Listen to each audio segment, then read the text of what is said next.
The next section in our book is 4.4. We're going to now be graphing in 3 dimensions. As a quick review, we know that in 2 dimensions, all our points are written as x comma y, which we call an ordered pair. It tells you whether we're going left or right. That's what the x tells you.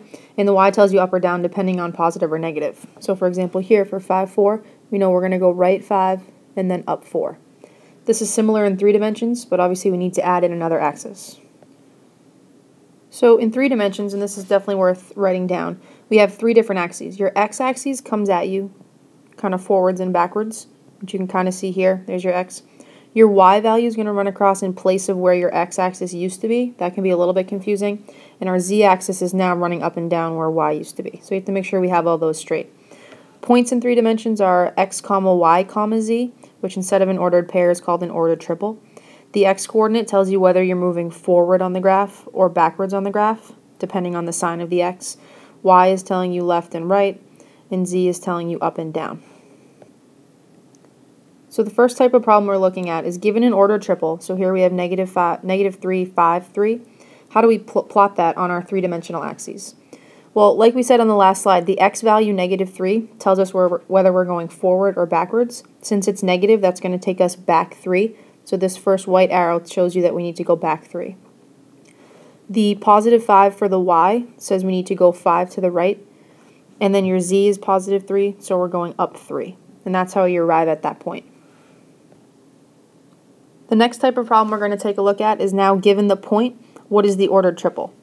So if we say this is number 1 and this is number 2. For number 1, we know we're going to eventually give an ordered triple. So we need something, comma, something, comma, something.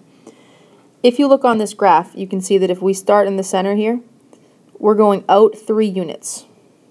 Since we're coming forward, our x is going to be positive, which means in our x spot we can put a +3. In the y direction, once we got out here, you can see in here that we went to the right 4 units. Again, that's going to be positive, so we can put a 4 in the middle. Our y-coordinate is 4. And finally, in the z direction, we went up 2. Again, that's going to be positive, so we have 3, 4, 2 as your ordered triple for number 1. For number 2, we're going to follow something pretty similarly. So for number 2, we went forward 3 units again, so our x-axis is still 3. In the y direction, we went to the left 4 this time. You can see we went this way. That's going to make our y -4. And finally, for our z value, we came down 1. So our z is also going to be negative. So your ordered triple is 3, -4, -1. The last type of problem we need to look at is graphing planes. So not just points, but an entire plane.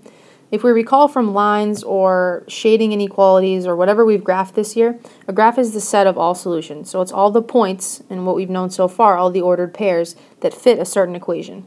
In this case, it's going to be the ordered triples that fit a certain equation. In 2 dimensions, which is what we're familiar with, if I give you a graph like this, 3x minus y equals 12, or any line, we're going to end up with a line as our graph. In 3 dimensions, the graph of, for example, 3x minus y plus 2z is going to give you a plane, which you should remember from geometry.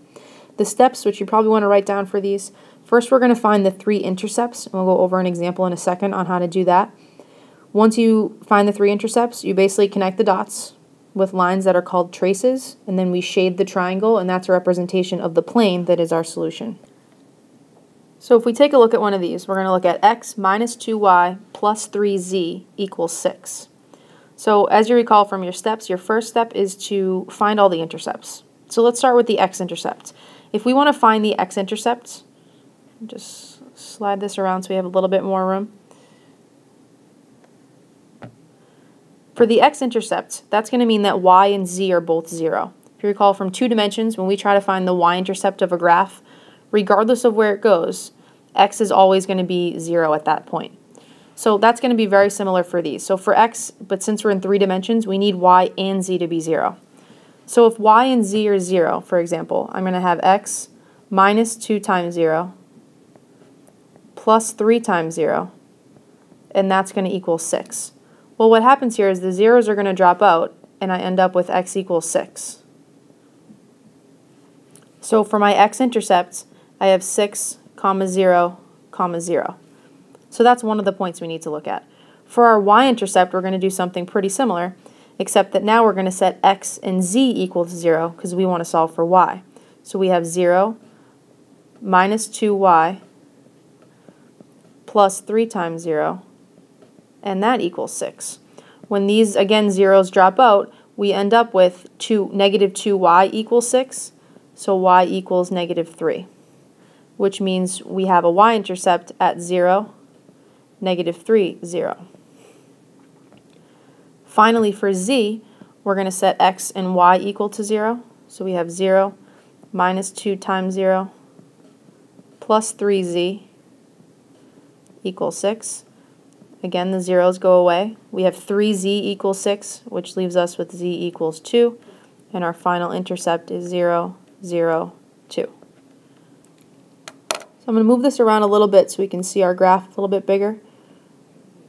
If we rewrite our intercepts, we know we ended up with 6, 0, 0, 0, negative 3, 0, and 0, 0, 2.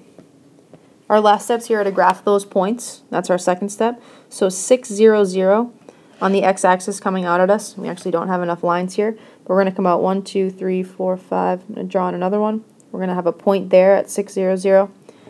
We need a point on the y-axis at 0, negative 3, 0. Since it's negative 3, that means we need to be to the left on the y-axis. And finally, on the z-axis, we're at positive 2. So we can make that line there. What we do from this point is connect those dots. We can draw on the lines here. We end up with a very small triangle. When you shade this in, that's a representation of your answer. So if we look at this triangle, the next slide will help us see this a little bit better. The drawing's not that great, but let's take a look at what that looks like. We can see much better here. This was the triangle we were looking for, so it connects these dots. What that means is, again, like we said, this triangle is just a representation of our answer. It really works for this entire plane. And again, it's not bounded. It goes all the way this way and all the way in all directions. So there are infinitely many points that satisfy this equation. So that pretty much sums up section 4.4. We looked at 3 types of problems. We plotted points given an order triple. We gave an order triple given the graph. And now we've actually graphed planes. So tomorrow in class we'll do some practice with this. We'll see you then.